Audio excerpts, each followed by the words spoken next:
It's not common for a local band to have a manager, at least as far as I know. People sometimes ask how I got involved, and I almost always say, I sorta stumbled into it. Because even though I don't think it was an accident, and there's been an awful lot of thought put into all of it, it only happened when a whole list of little details, all of them too interconnected and long time coming to have been orchestrated by me intentionally, converged just the way they needed to. It was a little chunk of highly developed life that came floating along, and the only thing I feel I can take credit for is being willing to grab a hold of it. It's hard to say where it all started because this is real life, and real life doesn't come in chapters or with subheadings. I do know that it came somewhere in a joy-filled but financially devastating year-and-a-half stretch after graduating, wherein I decided not to get a real job because I've always wanted to believe that growing up is for people who aren't creative enough to stay kids forever.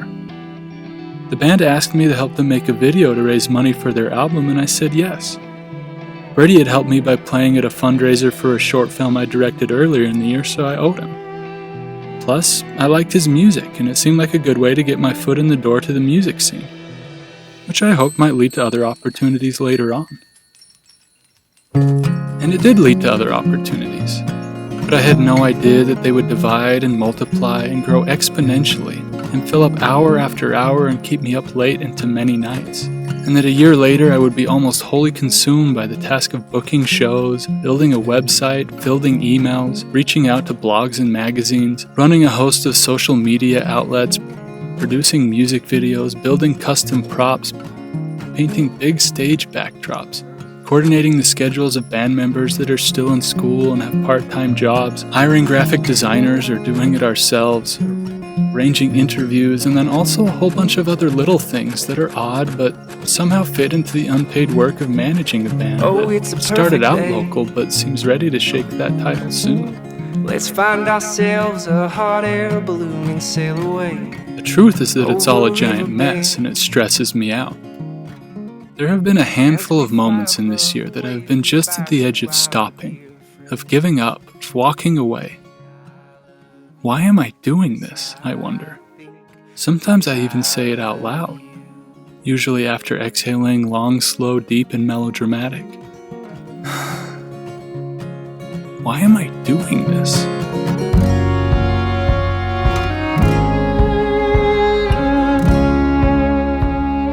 The most obvious motivator for just about any kind of work is money. And it's true that music is a multi-billion-dollar industry.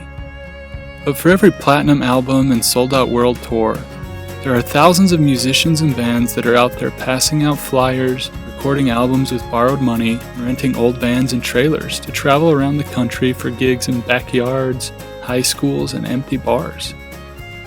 Melville said there's all the difference in the world between paying and getting paid. And I think that's the point I'm getting at here. Why does anyone do this? What is it that motivates people to keep producing music even when almost nobody is getting paid? At least, not very well. There isn't a whole lot of money in the bottom of the industry, and what little there is gets split between a lot of people. There are so very few involved in any aspect of music that actually ever get to the top. Sometimes I wonder if I'm simply gambling here. If I'm just hoping the band gets rich and famous and that my investment of time and energy now will mean I get to cash out on their talent later. That might be a piece of it. I can admit that those thoughts show up from time to time. But then I remember that bands, not managers, become famous. That I have no idea how much a manager, even of the biggest band, gets paid. And that as pretty as daydreams can be, if my motivator were as craven as cheap fame, then I almost certainly would have quit on this musical adventure, when grad school and a teaching job made my schedule a lot less flexible than it was when Brady first asked for my help. I often complain, but there's a pettiness in that, because there are plenty of unexpected moments that catch me and help me realize that even though this does involve a lot of work,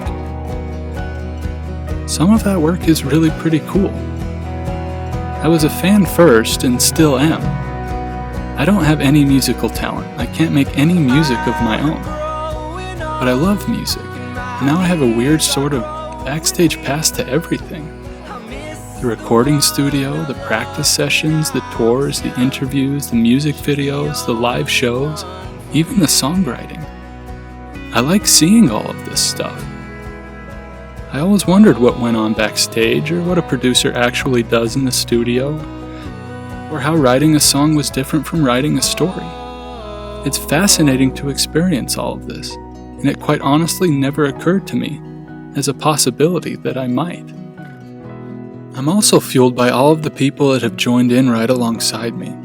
All the people that care, and so much so that they are willing to use their time, breathtaking talent, and own money to push the band forward. Brady, Sid, and Paige write the music, practice the music, and perform the music. Caitlin handles all of the cinematography and editing. Jordan built and maintains the website. Harper is the marketing expert. Sam handles travel plans and heads up merch sales. Mike, Josh, Chase, Ryan, friends and family are all there to pitch in and bring the details together. It's a big pile of things to do, and all of these jobs are saturated with collaboration and willingness to get things done. And then, of course, you can't forget the fans. There's a reason performers say thank you over and over when they're on stage. Fans stand in lines, buy tickets, purchase albums and shirts, share the music with their friends and coworkers, crowd in front and center, and sing along. Without an audience, songwriting would just be catharsis, a way for artists to work through what they've got in their heads and their hearts. And that's definitely worth something, but just to them. I'm floored by all of it, completely knocked out. In absolute awe of the talent, vision, wisdom, creativity, hard work, and passion of so many people to do so much. They're all busy, but they make the time. They're all poor, but they find the resources. They're all capable, and they could be doing 1,000 other things. Why they all do it, I do not know. Their motivation is likely linked to a combination of reasons, and things like that are tough to grasp, let alone articulate. The moments that remind me come and go, and when things get stressful, they become easy to forget. At times it gets overwhelming. I know another time will come when I'll ask myself why I'm doing all this work. If I had to guess, I would say it would probably be before the band takes the stage at a live show. All the promotion, all the loading and setup, all the worry about ticket sales, and all the inevitable issues that come with live entertainment tend to make me feel overworked, stressed out, and self-pitying. But then the music starts, and I can stop running around. I can listen, just like anyone else in the crowd. That's when I remember. It isn't hanging out backstage or the remote possibility of a big paycheck and celebrity access somewhere down the road. Whatever it is that keeps me in this, whatever it is that makes it worth it, it's somewhere in the music.